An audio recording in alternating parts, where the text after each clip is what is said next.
Well, hello, episode 73 here of Countdown to Restoration, counting down the days when we are freed from the tyrannical yoke of the Biden regime, whom we affectionately and affectionately call the thief in chief. Yeah, the thief, in chief. He loves it. You'd be surprised to know he walks around all the time doing that. It's like his whole life. All right, what do we have here today? What surprises do we have for Dr. Rachel Levine, the Biden poster child of really strange thinking? Say the least. Well, I don't know how long we'll keep this one. It just popped in my head.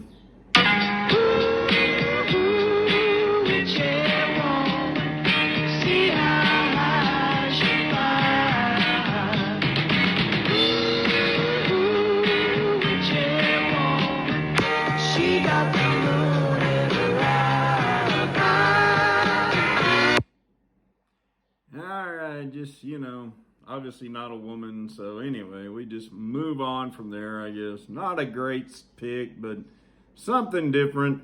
I know you missed Shania. All right, did you miss Jen? I didn't. I can honestly say I haven't missed Jen. But we have a question that would concern Dr. Rachel Levine here. So we moved Jen up a little bit in the show. Take it. Jen, my first question is on ambassadorships. Many key picks have not been made for these roles, which serve as a representation of American diversity overseas. The United States has never had a lesbian woman or transgender person as an ambassador. Is the president missing an opportunity to name those firsts? Well, given we haven't named many ambassadors quite yet, and we hope to soon, stay tuned, certainly the president looked to ensuring that the people representing him, not just in the United States, but around the world, represent the diversity of the country. And that certainly includes people who are LGBTQ, members of the transgender community. I don't have any predictions for you on that front, but I will say that he's soon, I'm sure, we'll be evaluating some recommended nominees coming from our personnel office and our national security team to fill some important posts. And he, of course, always looks at diversity. Now that seems to be just a little reworking of what our ambassadors do. They represent our interests. They are not there just to represent our diversity. Yeah, I'm thinking if you get an ambassador along the lines of Dr. Rachel Levine here, maybe Iran would be a good place. Saudi Arabia. Yeah. Maybe some country like, maybe Afghanistan. That would be the place with the Taliban taking over. Yeah. Anyway, that's what ambassadors are for, to represent American diversity. Wow. You just gotta love it, just like you gotta love this. Lesbian couple elected prom king and queen. That's right. They're both girls. They got tired. It's only fair. Boys are winning in girls' competitions, so why shouldn't a girl win in a boys' competition? Lesbian couple, prom king and queen. Parents complained. Yeah, parents complained. They went to the school board and everything because they found out about it, but the school board didn't listen. Let it go through, and the kids were all excited, and the king and queen cried. It's beautiful. Just beautiful. Made Dr. Richard Levine proud. I don't know about this one, though. Tennessee passes bill requiring businesses to post signs saying they allow trans people to use their bathroom.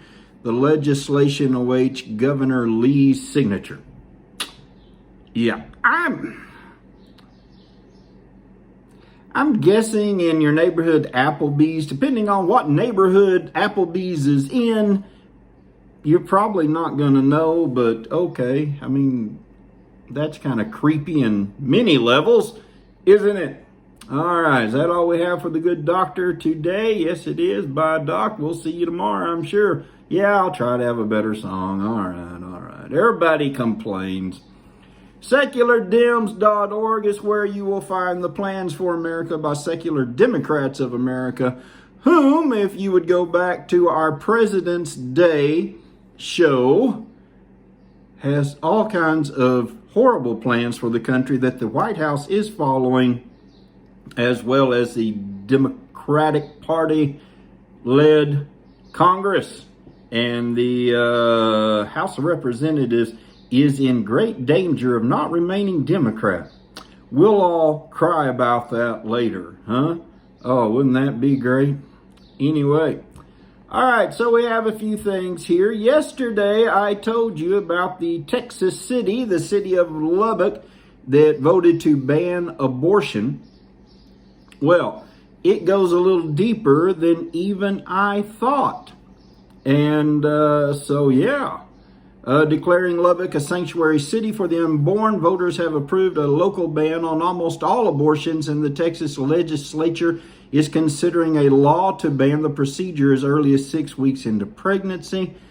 Lubbock, home to 260,000 people, is the 25th such sanctuary city, all but two in Texas, to have banned abortions in the last 2 years.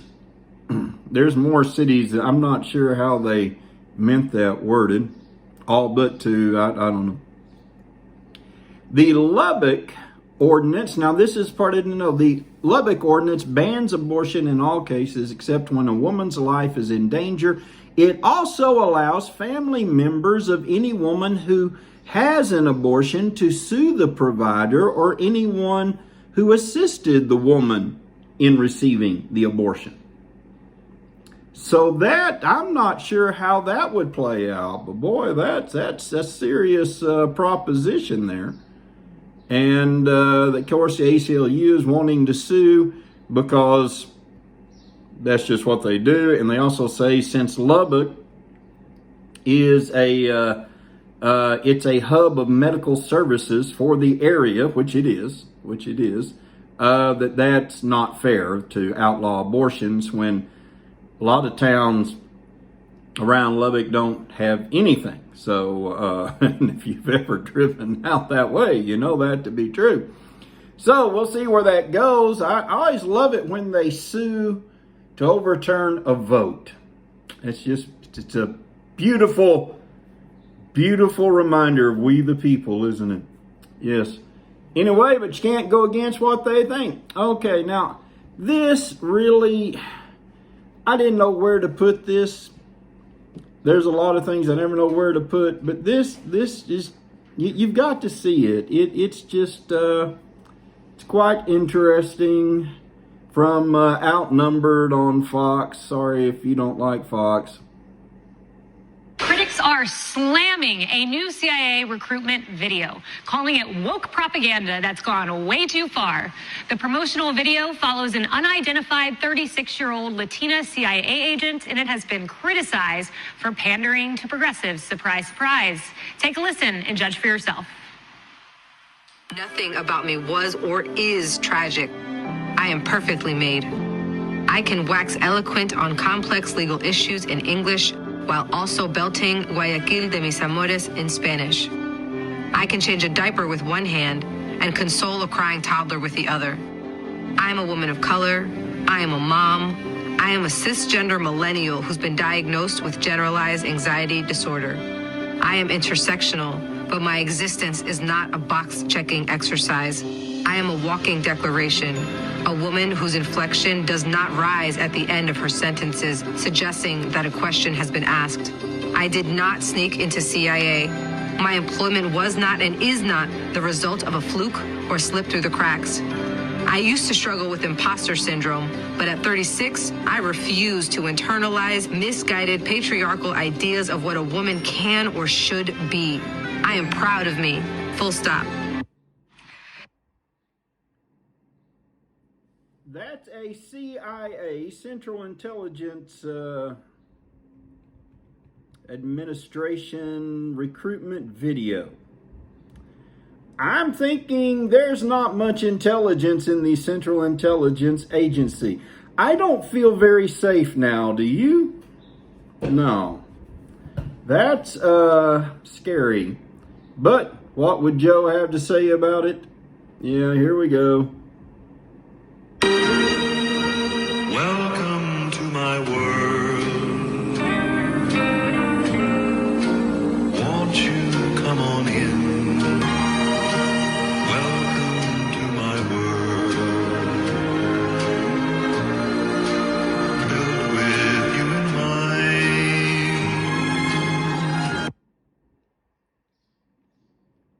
We do apologize to the late great Jim Reeves for using him in such a cheap and tawdry manner. But that's the way it is. Welcome to Joe Biden's world. Isn't it fun and scary all at once? It's like the big thrill ride in the amusement park that you want to go on, but oh, you're scared to death. And afterwards you say, I'll never do that again. Yes, welcome to my world.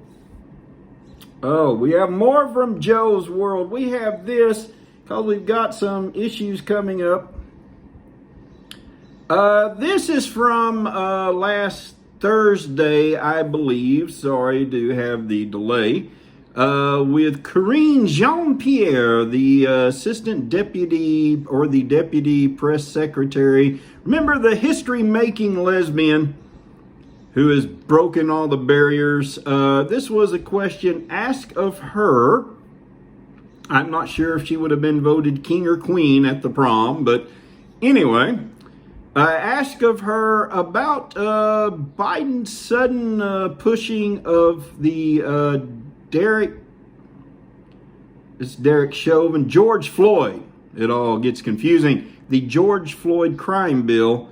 So let's give it a listen, audio only. All right, here we go. So we don't have to have it up, I guess. You can look at me. Reed, has the president invited Senator Scott to the White House to talk about police reform? And why did he set a deadline of next month to have a compromise on this? Yeah. So as you know, when he spoke the night that the Derek Chauvin's conviction came through, he talked about this being a moment that we need to act. And he has supported the George Floyd Justice Policing Act from the moment that he was able to as president. He's put out a statement of support for that act, and he wants to continue to encourage Congress to push that forward. As we know, it went through the House and now it's in the Senate. And the way that he sees it is he's using, we talk about how is he going to move things forward? He used his platform last night. He used one of the most important moment of his first 100 days, his joint address, a primetime opportunity to talk about the policing reform, because that's how much he believes in it. And he thinks we need to move quickly. We shouldn't hold. We need to move quickly. And he's talked about this. He's gotten to know the George Floyd family. He talks about how much he respects their courage and their strength. And so he believes that we need to move quickly for a community, a brown and black community that has been suffering through this when it comes through, policing. And so we need to see reform, and he believes we need to act now. Beyond talking about it in the speech last night, that's an incredibly tight turnaround to get this done by May 24th. Like he said, what will he do now? And is he going to meet with Senator Scott at the White House? Look, he has, in the first 100 days, he has met with about 130 congressional members in the White House. Not himself, I should be clear here. Himself and staff. So, and he's done. Yeah. Wow. Answer. Did anybody hear the answer? I'm not sure. And it meant nothing when he said that, except they're ready with some executive orders, I guess, but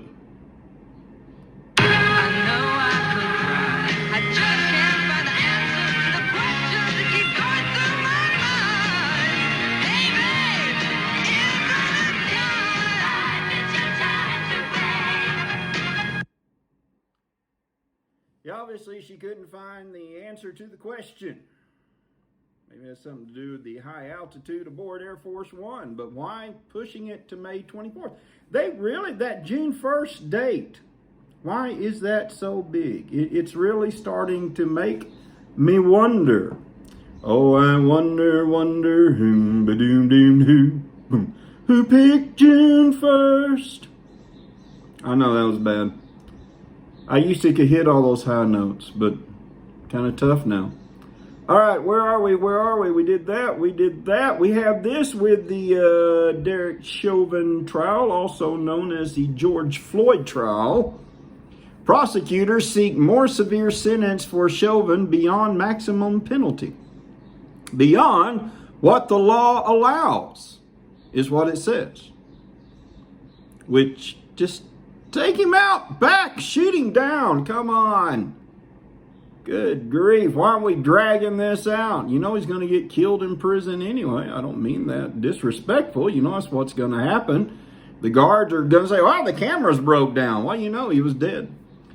BLM, Black Lives Matter protesters, some armed, harassed diners until one man pulls out gun of his own in tense exchange. It's happened in Louisville, not Louisville. If you've ever been to Louisville, you know it is pronounced Louisville, not Louisville. A group of Black Lives Matter protesters in Louisville, Kentucky were caught on camera in a standoff with an outdoor diner who produced his firearm during the tense exchange. Black Lives Matter protesters, some of whom were armed, were in the area of Churchill Downs, where the Kentucky Derby is held. During the Kentucky Derby, calling for justice for Breonna Taylor, a black woman fatally shot by Louisville police.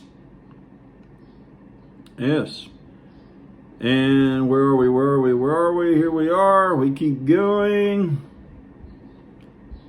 In March of 2020, the group eventually descended on an outdoor dining area and they do that all over. They go, especially in New York area, places like that. They go and start harassing diners at white restaurants, telling them to leave.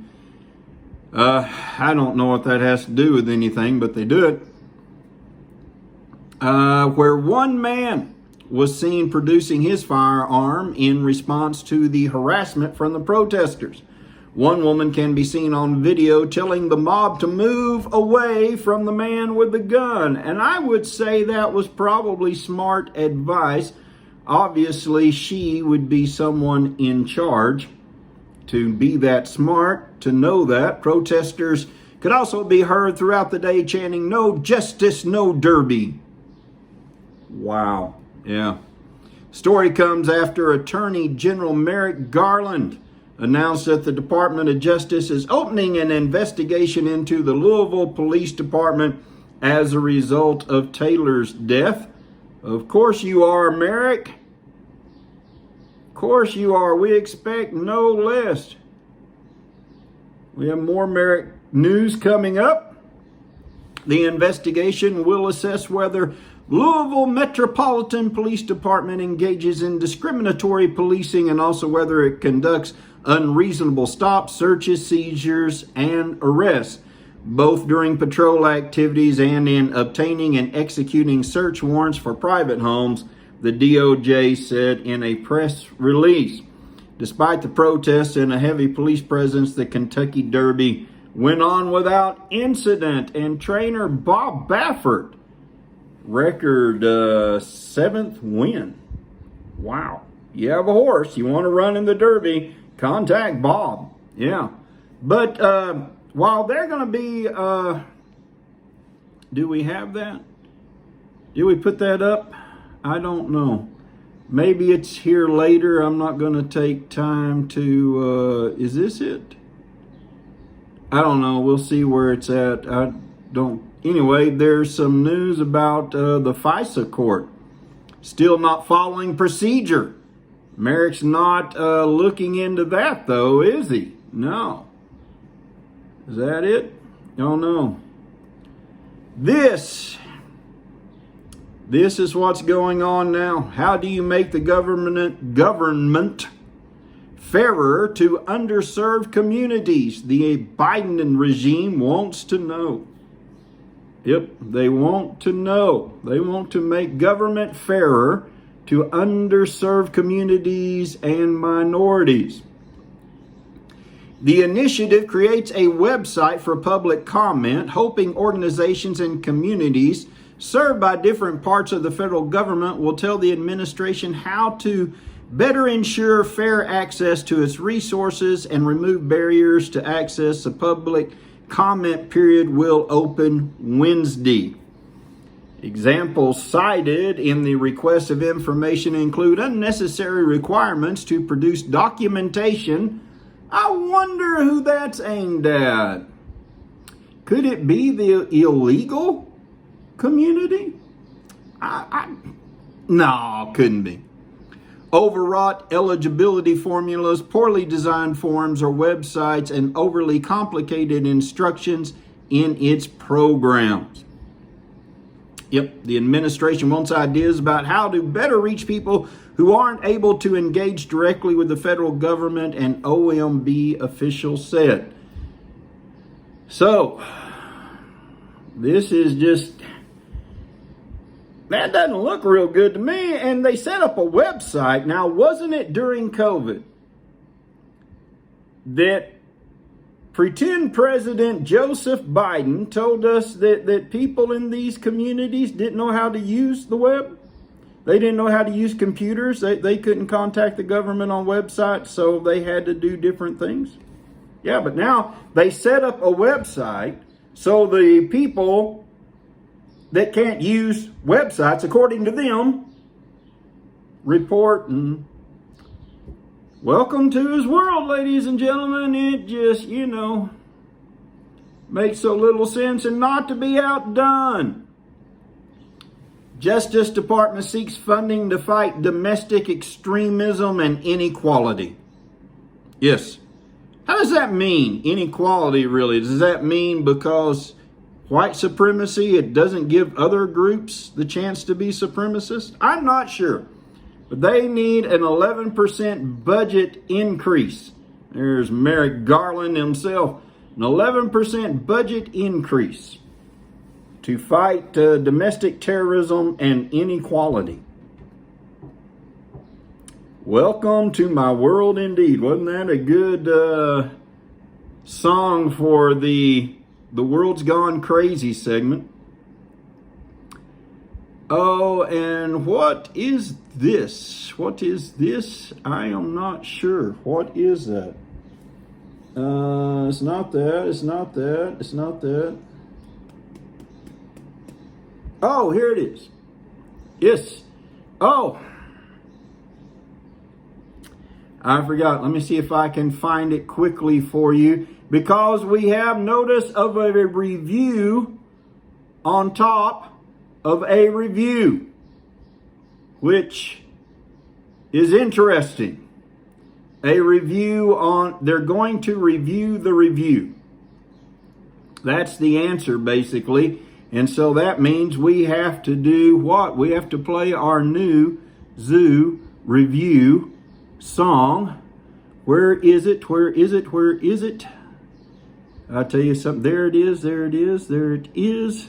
Yes, the new zoo review for the review of the review.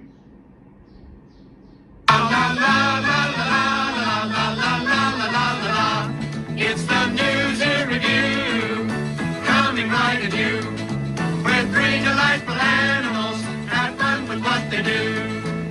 They learn with their friend Duck, and his helper Annie Joe.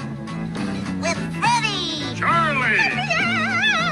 We have fun learning what we don't know. Delicate and feminine is Henrietta Hippo. Very wise and very smart is Charlie the Owl. Not so smart with lots of heart is Freddie the Frog. It's quite an unusual thing. The animals talk and sing with Doc and Annie Joe. Every day's a different show. It's a new zoo review, coming right at you. It's a new zoo review, coming right at you. Yes, the review on top of the review, ladies and gentlemen. This is got to be the best description of the Biden regime. More than 100 days into the administration, when you're up here at the beginning of the administration, you announced the domestic violence extremism review. Do you have an update on sort of where that is and what will the final work product of that review be? Sure. Let me give you an update on that. So as you noted, Zeke, on we would be undergoing a domestic violent extremism review through the NSC, through the National Security Team, and we announced that during the president's first week. I can report that we completed our policy review in the 100 days we allotted for it. And right now, and this review, of course, tackled domestic terrorism from a range of angles and was comprised of input from various agencies across government. So the stage we're in now is that we are taking taking a look at what occurred during that review, lessons that we've learned, and ensuring that the policy responses that we've been discussing and developing are the right ones. That's going to take a little bit of time. Our ultimate goal from this review has always been to develop a strategy that will convey to the American people an overarching sense of how we'll be taking on the threat posed by domestic terrorism, something the president has talked about as one of the greatest threats we face. I anticipate an update on that, and the policy recommendations will be weeks, not months. But at this point, that's the stage of the process. A review of the review. You've got to love it. You don't know what you're talking about, do you, sir? A review of the review. And the review of the review will come out in weeks, not months. I wish I was making all of this up, ladies and gentlemen. I really, really do. But unfortunately, as you know, I am not. All right. This just kind of thrown in. Thousands of presidential fact checkers laid off in Biden's first 100 days. Yeah, we don't need them anymore. Because if he's lying, he's dying. The man couldn't tell the truth if you paid him. And we are paying him too. What am I saying? All right, take it, Johnny.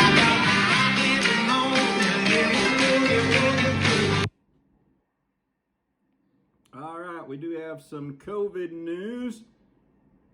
Biden to set new goal of 70% of Americans getting at least one vaccine dose by July 1st. 4th. I need new glasses. I can't see. Anyway, so we have over 200 million shots in arms, but that has not equaled to 70% yet. I don't know. There's another one. He wants 170 million or something like that of us vaccinated. I don't know what the numbers are. I don't care. You're almost going to have to get it or you're not going to be able to go anywhere or do anything. I don't know. This is a typical press briefing room change. Fauci warns COVID patent waivers may not be best way to help boost vaccine access. And you read the article, that's pretty much what he says. Dr. Anthony Fauci pushed back against global calls to strip pharmaceutical companies of the intellectual property, also known as IP, as we'll find out quickly, of the intellectual property rights, allowing them to monopolize production of desperately needed COVID-19 vaccinations Monday, warning it may not be the best way to improve vaccine access as the World Trade Organization meets this week to consider a patent waiving proposal from India and South Africa. Jen was asked about this. Let's see. And one on sharing IP data, because the administration seems to be under increasing pressure to share IP data from doctors and even some global leaders. Dr. Fauci recently joined industry during a television interview to say that that is perhaps not the best way to get shots in arms. And I was just wondering what the official White House view is on that.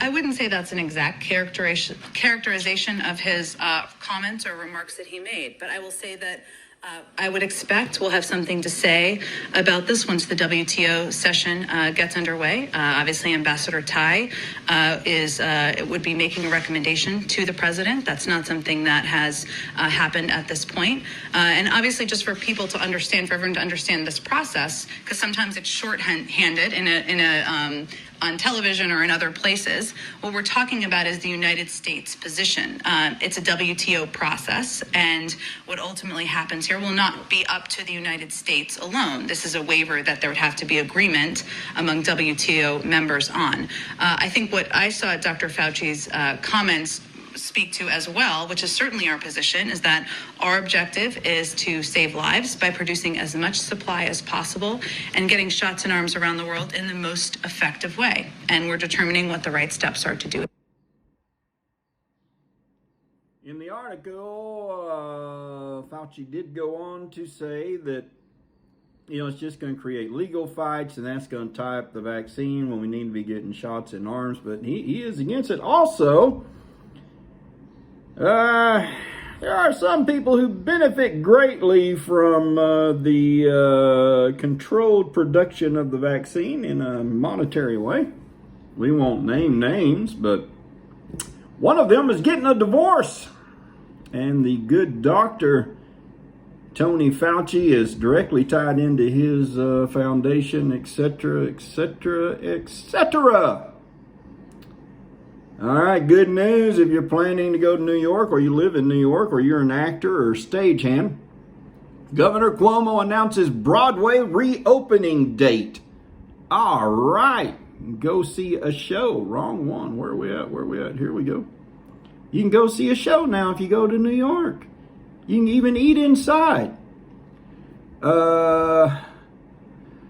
New York Governor Cuomo announced Monday that the state will lift pandemic-related capacity restrictions May 19th for restaurants, bars, museums, concert halls, and theaters, including Broadway and other live performance venues. But given the costs and logistics of mounting plays, productions probably won't be staged until fall. But, so if you have been wanting to go to NYC and see a show, hey, it's getting closer, isn't it? Of course, that probably helps him skate out of some of his problems a little more. Get some money flowing back in the in New York State coffers. And here we have Must Be Climate Change Time, that segment of the show. And here's John Kerry, the U.S. envoy for climate change, standing proud. We salute you, John, and the rest of your envoy staff, I guess. I don't know if it's family or envoy. Anyway, this I just thought was interesting. A giant organic farm faces criticism that it's harming the environment, and many organic farms do. You would think that wouldn't be the case, but it turns out the plowing methods are the problem here. Where they are at, it destroys the soil when you plow very deep, and then it's basically worthless. So anyway, organic farms not always the way to go. Okay, so remember that when you set up your farm. And this, lightning has powerful air cleaning properties, surprising analysis reveals. So, the next time you run from lightning, stop and thank the good Lord for creating it to clean the air. And when we're trying to get rid of these larger, more powerful storms that have more lightning, remember, we're hurting ourselves. So, and that's science, ladies. See, it says, ladies and gentlemen, it says science right there. That is science. That's not me saying that. But we do have some money issues. And we have this, and we want you to know, Joe, you can't buy us with all your talk of free.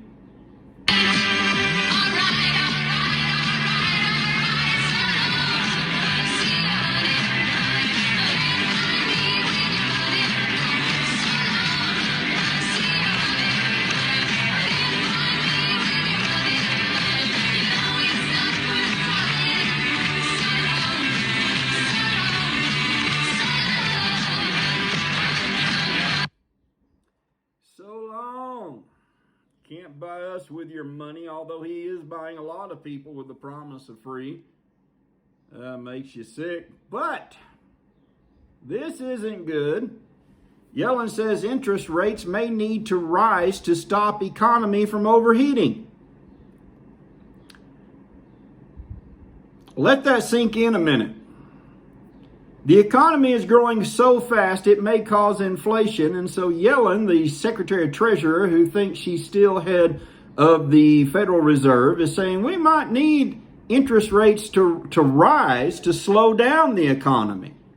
That we're also telling you we've got to spend trillions to beef it up. Again, you can't make this stuff up.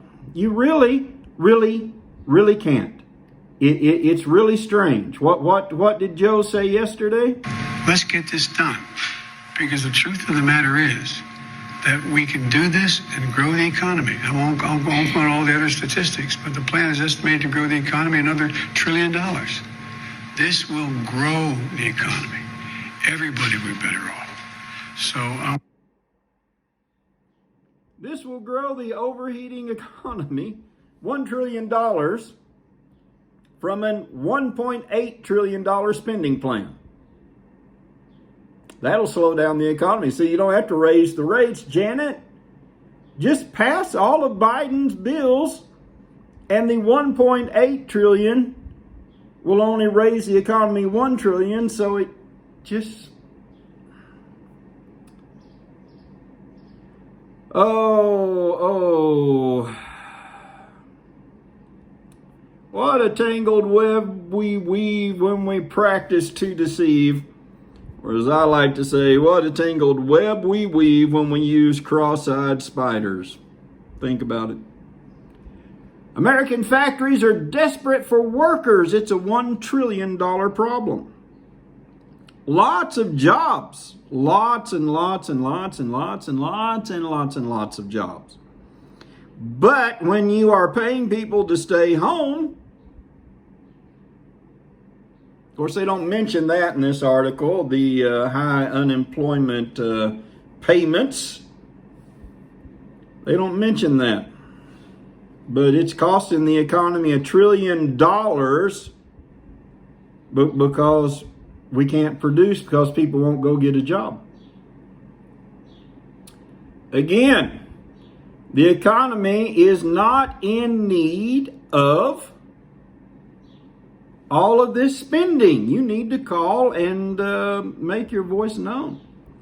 This from a editorial writer, a columnist from the New Yorker, John Cassidy. And I show this to point out one problem. Of course, he is very pro-Biden and everything. Biden's great economic rebalancing. The president is looking to correct a capitalist economy that has gone askew and reclaim a lost vision of shared prosperity. We never had a vision of shared prosperity, ladies and gentlemen. We had a vision of go out and work and see what you can do. But not everybody understands that. And this is what I want to point out. Let me see if I can find it. Oh, yes. In 1995, more than a quarter century ago, it doesn't seem possible, but yes, that's true, I published a piece in the New Yorker that ran under the headline, Who Killed the Middle Class? It was hardly a path-breaking question. Even then, wage stagnation, rising inequality, and a fixation on cutting taxes and balancing the budget were well-established trends. Even then, so what did it? What did it?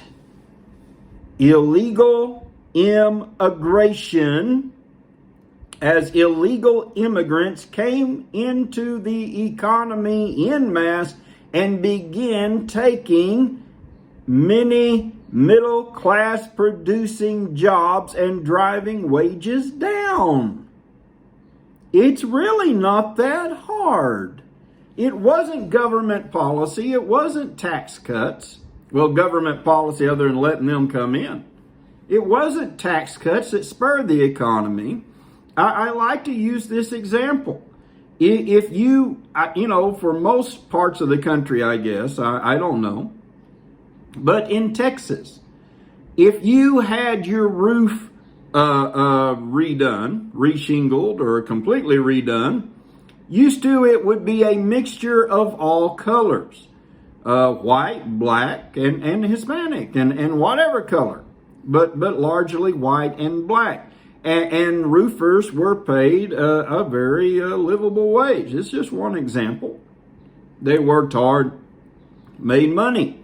Now, if you get your roof repaired, it is nearly all Hispanic. I've seen roofs repaired in Florida. They're nearly all Hispanic. And I'm not saying they're all illegal, but this is what happens. In the electrical trade here in Texas, it is largely Hispanic. And in fact, my brother, who works in the electrical contracting business in the Dallas area, has said he's seen, white guys come into the office, but they can't speak Spanish, so they tell them, you can't work. You wouldn't understand what's going on the crew. Took the middle class away. Yeah, it's not unions, which are only 30%.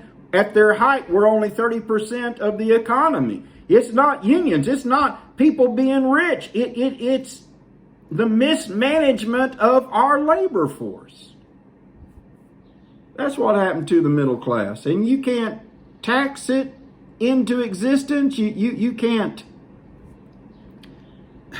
You've got to create opportunity. And that means take your hands off. Quit pumping in these 1.3 trillion dollar programs and just let the economy go. We'll have a middle class. If you will cut back on what? The border.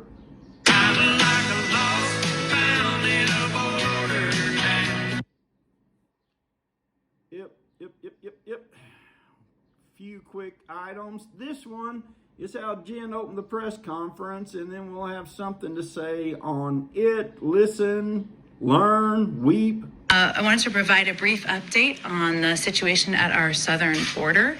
After 4 years of an immigration system rooted in destructive and chaotic policies, President Biden is taking the challenge head on and is building a fair, orderly, and humane immigration system. That's our objective. After coming into office, our administration immediately jumped into action to address the influx of migrants at the border, something that began during and was exacerbated by the Trump administration. And wanted to provide a couple of pieces of data you may have seen, but they've come out since the last time we had a briefing in here.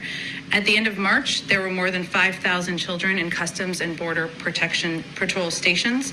Today, that number is approximately 600. The amount of time children spend in CBP facilities is down by 75%, from 131 hours at the end of March to under 30 hours now. And just yesterday, the Department of Homeland Security announced that it will begin the process of reuniting a number of families who were separated by the policies of the previous administration. Clearly, we're not done. There's a lot of work ahead. Migration is a dynamic and evolving challenge, but the president has a plan, and we're working on implementing it.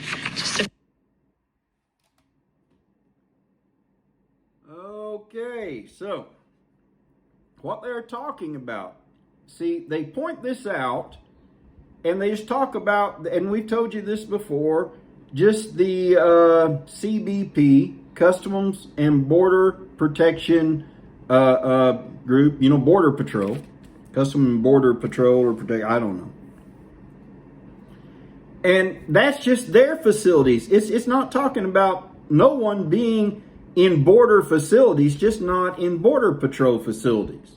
HHS, Health and Human Service facilities, are running over at the seams. It's misleading. Let me see if I can find that. Where is that? I don't know. We might not have this in the best of order.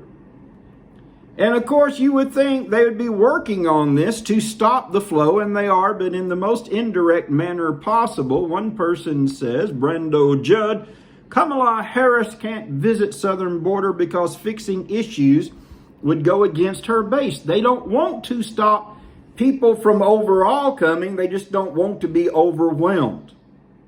They want them to apply in country, etc., as you know. Now, to help them and to encourage them to come more. Yes, Chuck Schumer readies Plan B to push immigration changes unilaterally to make as many illegal citizens as possible. And this is how he will do it.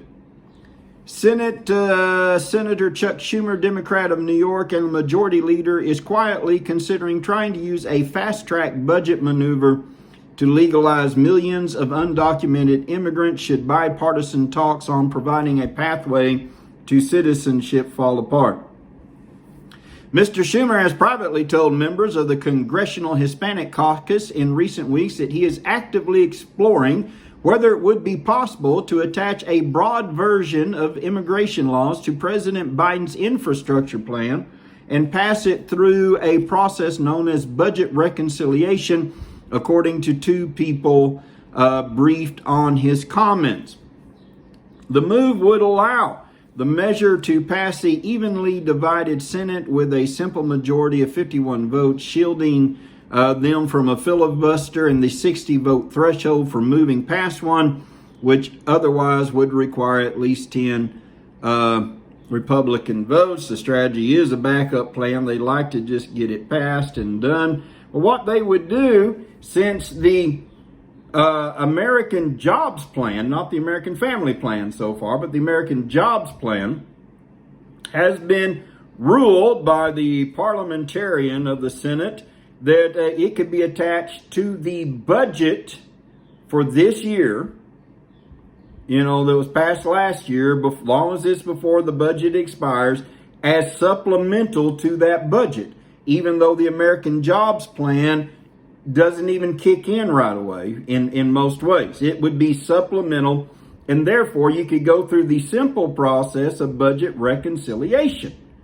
Now, this has nothing to do with budgeting. It would just be an add-on. It's part of the bill. Oh, yeah, and there's some budget in there to do it. And so that's their plan, ladies and gentlemen. You need to call and make your voice heard. We tell you, but if people don't do anything, what's the point? And we've told you this before. In South Texas, frustration with high-speed chases, increased crime exacerbates political tensions.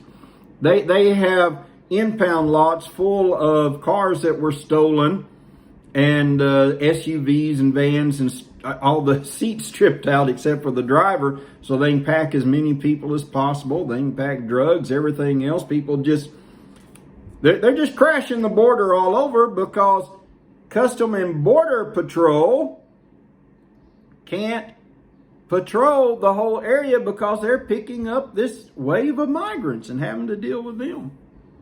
But hey, it's all right. It's only more people in the country. It's only dangerous. U.S.-Mexico efforts targeting drug cartels have unraveled, top DEA official says. This is fun too. A senior Drug Enforcement Administration official told NPR efforts to target drug cartels operating inside Mexico have unraveled because of a breakdown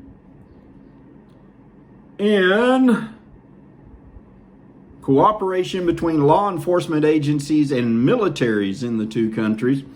We're willing to share intelligence with our counterparts in Mexico, but they themselves are too afraid to even engage with us because of repercussions from their own government if they get caught working with DEA, said Matthew Donahue, the DEA's Deputy Chief of Operations.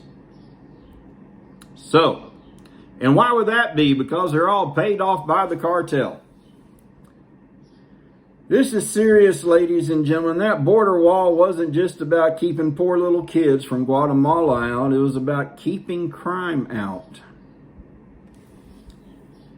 But we can't have that. Now, we're going to try to do this. I promised you an education special.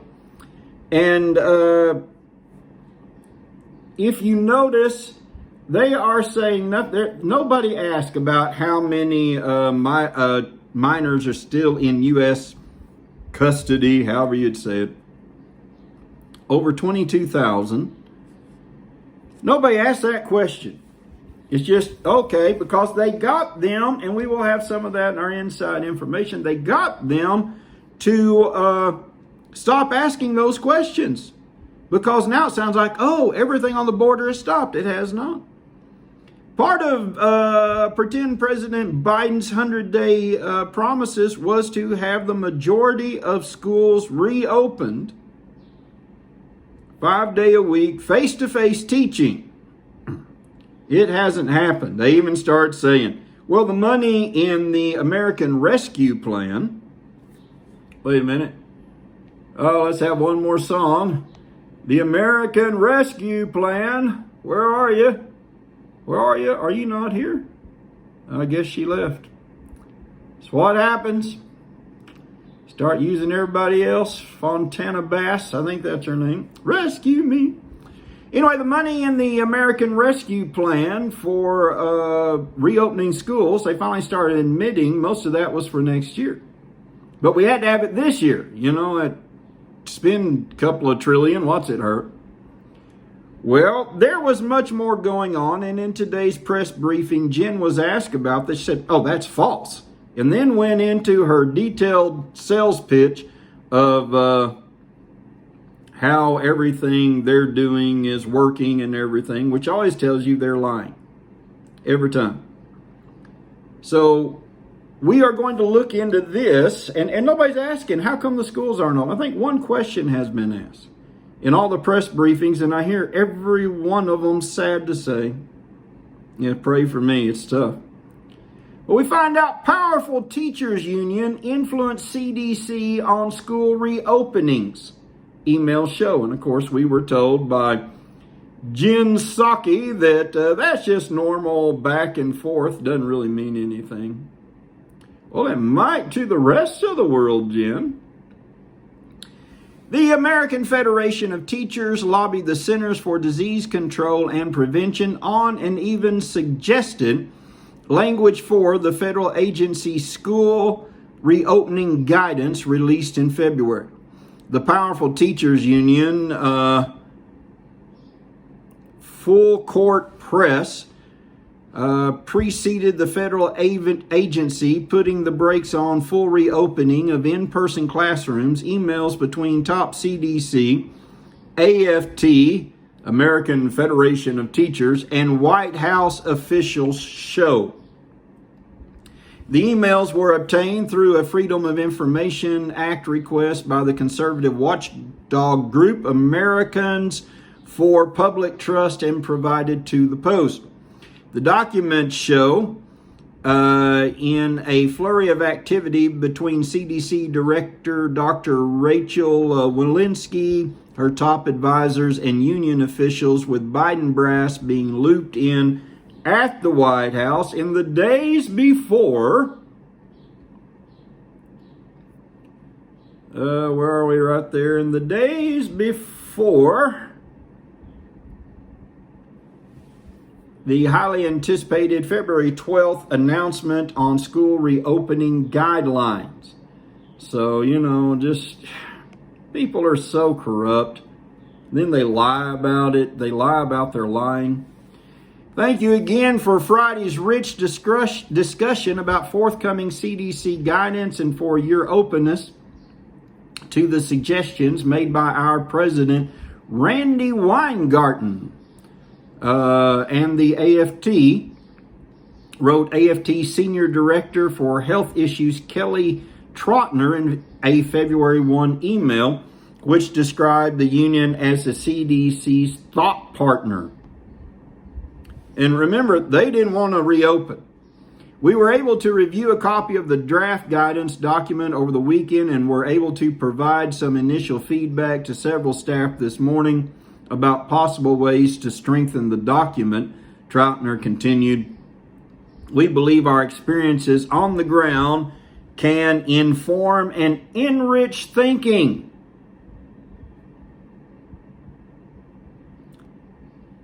Around what is practicable,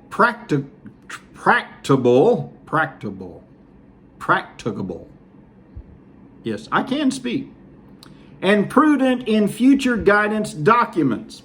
Walensky wasn't on the February 1 email, but it was forwarded to her by Carol Johnson, the White House coronavirus testing coordinator. Many emails included Will McEntee, an associate director of public engagement at the White House. Well, of course, it's unions. It's unions. And while Joe's going one way, they're going the other way. And, but that's okay. Say it ain't so, Joe, but it is. It is. It is. It is. We are immensely grateful for your genuine desire to earn our confidence and your commitment to partnership, Trotner said in another email to Walensky on February 3rd. Emails show a call between Walensky and Weingarten. Oh, you try and do this. It's tough to read all these names. The former boss of New York City's United Federation of Teachers was arranged on February 7th. Yeah, just lots going on there. The lobbying paid off in at least 2 instances. Language suggestions offered by the union were adopted nearly verbatim into the final text of the CDC document. And I don't know what the union would know about all this, but hey, the CDC seems to like them.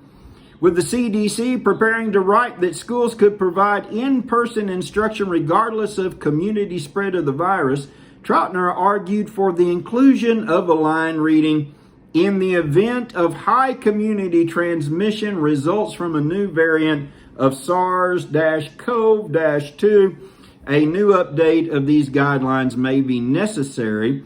That language appeared on page 22 of the final CDC guidance. Okay, that's the page behind it. Let's not get any more confusing than what we have to. All right, where are we? Here we are. All right, and I think that's right.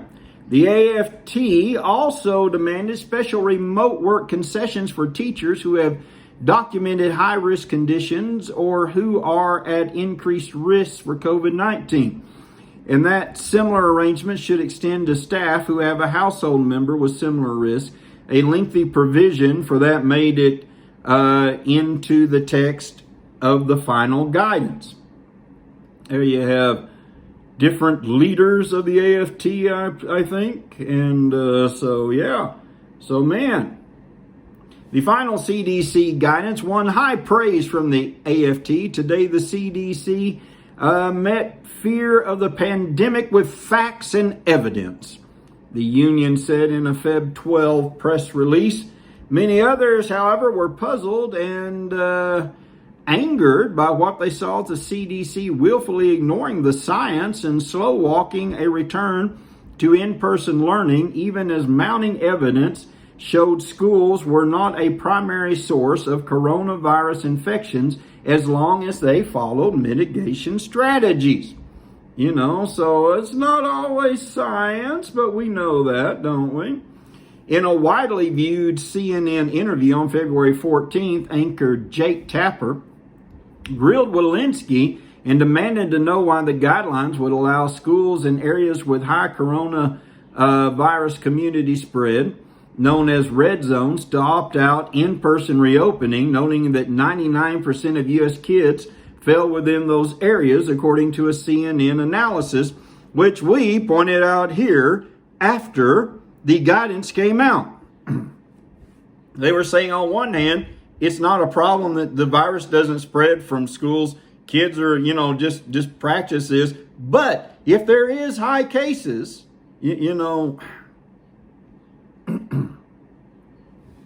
can you point to any scientific reason for students in the United States not to return to in-person classes tomorrow? Tapper demanded several times. If you're in middle school or high school, we would advocate for virtual learning for that group. We really don't want to bring community disease into the classroom, Walensky replied, repeatedly refusing to offer a scientific explanation for the reopening avoidance. And CNN is getting a little perturbed with you. You're going way out there. Way out there, yep.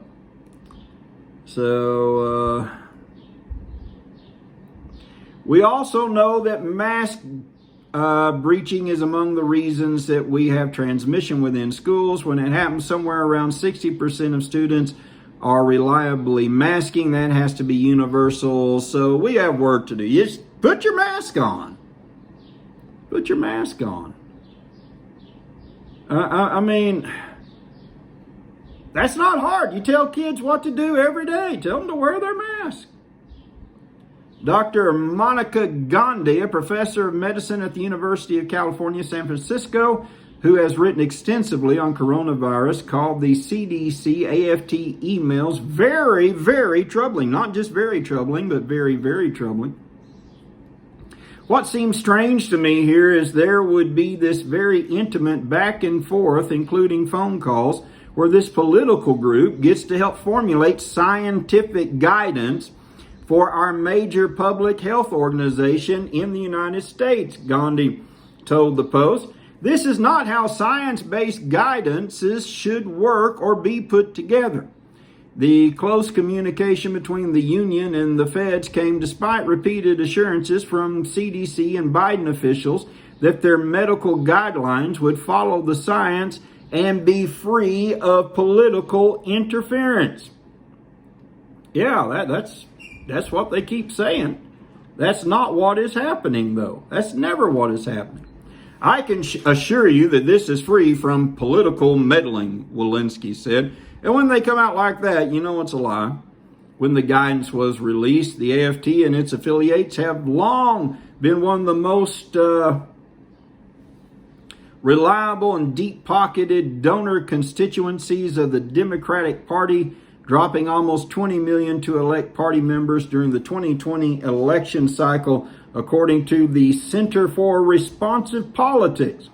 The union defended its role in shaping federal COVID policy. The AFT represents 17 million educators, healthcare professionals, and public employees who spent the last 14 months serving on the front lines. We salute you, while they were at home in their jammies, serving on the front lines of the COVID-19 pandemic. So naturally, we have been in regular touch with the agency setting policy that affect their work and lives. Again, they've been at home for most of that time. Healthcare professionals and public employees who spent the last 14 months serving on the front lines of COVID-19 pandemic. So naturally, we have been in regular touch with the agency. Spokeswoman, already read that.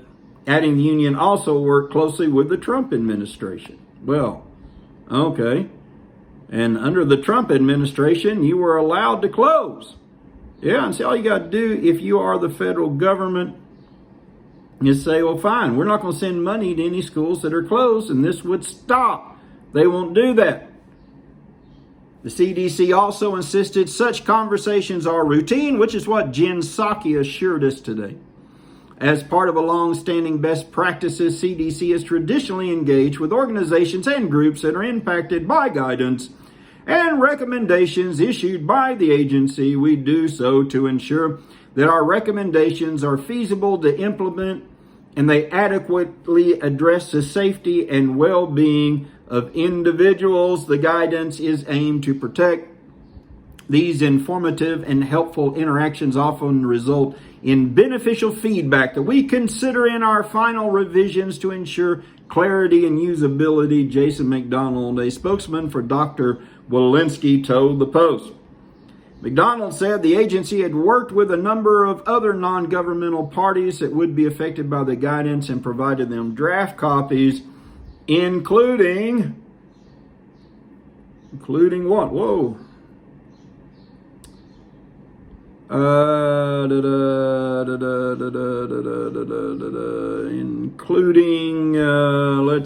Including the National Education Association, National Association of School Nurses, and National Association of State Boards of Education. But did you have emails back and forth shaping policy, or did you just provide them with the draft copy? It's a bit different, isn't it, ladies and gentlemen? I wonder who's right, who's wrong. You know they did, because they don't follow science. They only follow science when it fits with their needs. All right, God formation time, and we've got to hurry. It's getting late. I had to get that in. There's a whole nother thing about how Biden missed the 100 days on the school reopening, which nobody's asking about again. I say that. Why? Because they've got the press in their pocket. Unless it's just something the press can't hold themselves back on. What do we have today? Now, we already showed you, and I get this the night before. It's beautiful the way this works. The way this works. They're already saying, Secretary Yellen is saying, hey, the economy's probably, it's going so good, it's going to overheat, even though we still need to spend trillions of dollars to make it do good. The goal is twofold. Twofold. There's two goals in mind. To overstimulate the economy so that it becomes dependent on government spending, and to also make such a demand for more that taxation becomes an equal demand from the people. The majority of the people are under the level of income that they want to tax. What's the income level they really want to tax? They want to start at $150,000 because there's not enough money in $400,000 above. I don't care what you do. There's not enough money in just corporations for all of this. Add it up. They keep saying it's paid for. It's not. So they will only demand more. See, they want people used to know every time you stop spending on us, the economy goes down, etc., etc. They want you to start demanding more taxes on people. That's how they keep selling it. These people, they got enough money. They can afford it. Did you know that they are proposing a capital gains tax rate that hasn't been in effect since the 1920s? That's how high it is. So, what they will say for those that are making $150,000, since that would seem to be a turnaround for them, is that they are getting a lot of government benefits due to being under $400,000, so they should pay more to make it fair.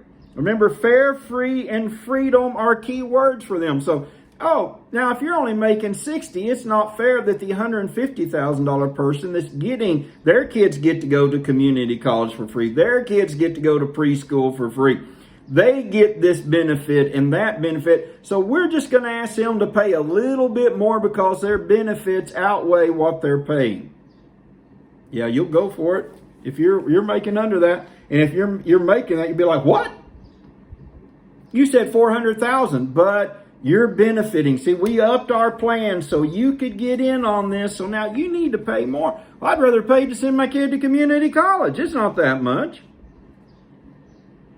They plan to start a call in and email campaign against GOP senators to help pass their projects to move things along. Biden is still suffering from his little lapse on Friday. He can basically just follow his lead right now. He's not thinking on all cylinders. He needs a lot of help. Jen is under pressure to influence reporters more. It's very important to all concerned. And, shut down the right questions or the wrong questions, depending on how you are. And so far, she's doing a pretty good job. Because, again, why aren't there more questions on how many people are still trying to get in? How many is the Border Patrol arresting? How many are in Health and Human Services custody? How many? What's going on down there, Jen? Nobody wants to ask that. Why aren't more, the majority of schools opened? Why? Well, this and that and that. Yeah, see. Anyway. All right, very full day. A lot of stuff. You wouldn't believe what I couldn't put in. We'll get to some of it tomorrow, some foreign affair things. Got to find a good lead in for that, although I like the money thing from ABBA for the economics and the welcome to my world for all of the nutty things that they want us to think is helping us and it's hurting us. And of course the CIA video, love that one. Yeah, again, sleep well tonight, ladies and gentlemen. No foreign government's getting ahead of us. Yeah, we've got women who don't make statements raising the last word to make it sound like a question. Yeah. Oh, we're safe. We're proud. God bless you. Thanks for watching. God bless America. Pray for America. Call, make your voice known. Run for office if you're a conservative. If you're a liberal just watching to see what I'm doing that might be crazy, you don't run for office. Don't vote. Don't do whatever you want. What does it matter? In the end, we'll be what we decided to be, won't we? God bless you. We'll see you tomorrow. Again, thank you for watching.